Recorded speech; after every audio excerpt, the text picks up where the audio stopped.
सिद्दीक़ अकबर के इश्क व वफा की हृद तो देखिए। एक दफ़ा नबी करीम सल्लल्लाहु अलैहि वसल्लम हरम शरीफ में थे।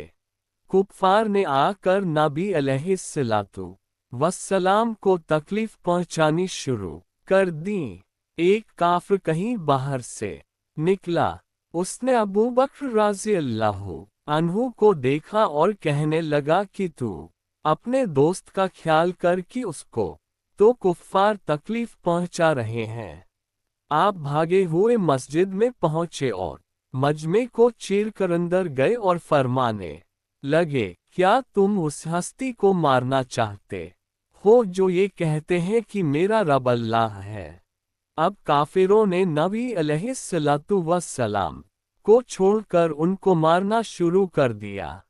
रिवायत में आया है कि सिद्दीक़ अकबर रज़ियल्लाहु अन्हु ज़बान से सिर्फ इतना कह रहे थे जे काफिरों ने इतना मारा के बेहोश हो गए। उस वक्त उनके कबीले के लोग वहां पहुंचे और उन्हें उठकर घर ले आए। बहुत देर के बाद होश में आए। रात गुजर गई। जब होश में आए तो वालिदा ने कहा, बेटा कुछ कुछ खा लो। उस वक्त अबू बकर रज़ियल्लाहु अन्हु ने अपनी वालिदा से पूछा, अम्मा मुझे बताओ कि नबी अलैहिस्सलातु वस्सलाम किस हाल में है? उसने कहा, बेटा तेरा अपना हाल यह है कि जिस्म जख्मों से चूर चूर हो चुका है। अब भी पूछ रहे हो कि उनका क्या हाल है?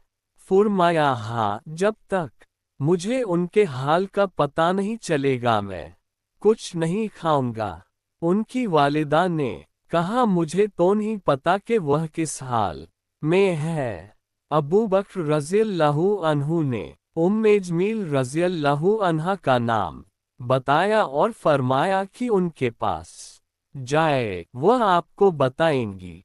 लिहाजा उनसे पूछा गया तो उन्होंने बताया कि दारे अरक्रम में है।